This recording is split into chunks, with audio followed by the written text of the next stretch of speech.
MovieWeb.com.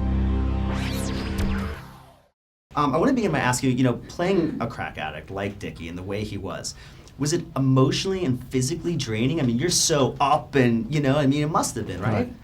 I'd already kind of gotten to the place where I was just being like Dicky all the time anyway, and he's kind of like Tigger. He just never stops moving, and no matter where he went in his head and the dark places that as an outsider you would view as dark, Dicky was always buoyant. Dicky always had this lightness about him, this complete obliviousness to the kind of the reality of his situation. He loved people and he loved the distractions that he would come across. So I never found it like that. I actually, a lot of people look at it and go, "Oh, it's a real intense piece." It didn't feel intense to me ever.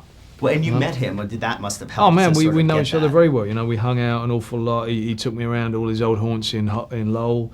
I met police who had arrested him a number of times and went to different bars with him. Went to the actual crack houses where he would be jumping out the window like you see in the in the movie. To the gym where they train. To the his house now, his kids' houses, all that kind of stuff, and then hanging out for a number of weeks. Mark, myself, Mickey, and Dicky out here sparring, training together. And we've kept in touch ever since. And there's his latest venture, DickyEklund.com. If you want to train with somebody who's trained a world champ and who trained us for this movie, then go online and look up DickyEklund.com. Can you talk about in the film, the character? It really seems like prison changed him. Like that was the Well, it cleaned him point. up. It got him off of the crack. Okay.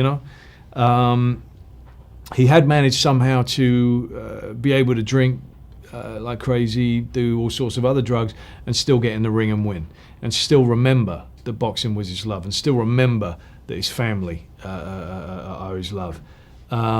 Crack changed all of that, He says himself, first time he did crack, after that crack did him, and he forgot what he lived for after that. He forgot completely that he had a family. He completely forgot that he loved boxing and that's what he lived for. He lived for crack and that was the end of it. So going to jail, and he went down for 8 years, we had to abbreviate an awful lot for the movie. Got him clean, got his head clean, got him into a headspace where he was able to look and regret everything and see the documentary, see the effect for the first time, clean, see the effect that it had on his family, and he had a complete redemption. Whereupon when he left, he told the rest of the family, he's no longer the star, enough's enough, it's Mickey, it's Mickey's time.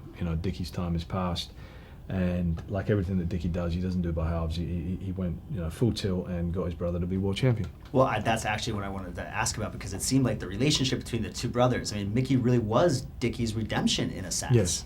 Yeah. Tell me about the relationship between the brothers, and then you and Mark kind of building that relationship on Well, screen. and Mickey very much had to overcome because he had to get out of the shadow of his older brother. He'd always worshipped him. Dicky was always the more naturally gifted boxer. But that was his downfall, because he was so naturally gifted. He didn't realize how much work he should have been putting into it, and also he didn't realize quite how good he was.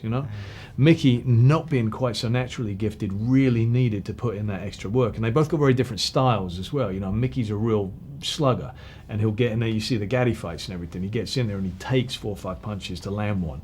And whereas Dicky was much more slippery always. You try to punch him, and I've been in the ring with him, trying to punch him, and he's not there. You think he's there, you go to punch him, he's gone somewhere else all of a sudden, But in life, it had to be Mickey getting out of his shadow and having to really just completely change the whole dynamic of the family in order for that to be able to happen, and to have their respect. And earn that, and it really took Charlene to step in and cause havoc for some time before it could ultimately come to be a positive thing, Yeah. But still, the first time we met, the whole family, there was the question of, well, was Charlene and the sisters going to have another fist fight, just last year. We still don't know, come the screening in Lowell, is there going to be a fist fight? This is my shot at the title. I won't get another one after this. Mickey has a chance to do something that I never did, and he needs me. Okay, I'll see you in Mickey's corner. This is your time. I have my time, I blew it. You don't have to. You'll make it what? You'll make it what?